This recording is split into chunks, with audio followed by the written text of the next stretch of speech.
পোনপ্ৰথমে মোৰ অন্য এটা ব্লগলৈ স্বাগতম জনাইছোঁ। আজি যিহেতু নতুন বছৰ 1 তাৰিখ, মোৰ ফেমিলিৰ লগত নতুন বছৰ বুলি ভাবিলোঁ আৰু যে নতুন বছৰত অলপ ফুৰোঁ, এনেও যিহেতু টাইমেই নাপাওঁ। তাৰ কাৰণে ওলাই আহিয়ে পেট্ৰল পাম্পত সোমাই দিলোঁ। প্ৰথমতে ভাবিলোঁ যে তেলটো আগে ভৰাই লওঁ, গাড়ীখনতো তেলটো নাই, আগে প্ৰথমতে খুৱাই লওঁ, তাৰপিছত চিধাই পুৱামক্কা যাম। তেল ভৰায়ে তাত আৰু বেছি টাইম ৰখি থকা নাই, চিধাই আহি পালোঁ, পুৱামক্কাৰ গেট পালোঁ।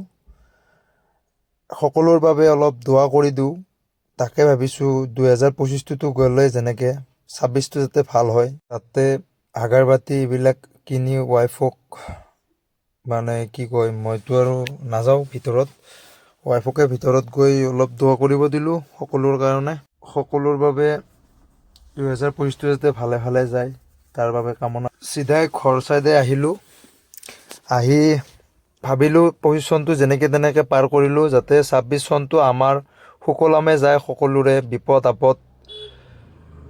এনেকৈ ঘৰমুৱা হ'লোঁ। আজিলৈ বাই বাই।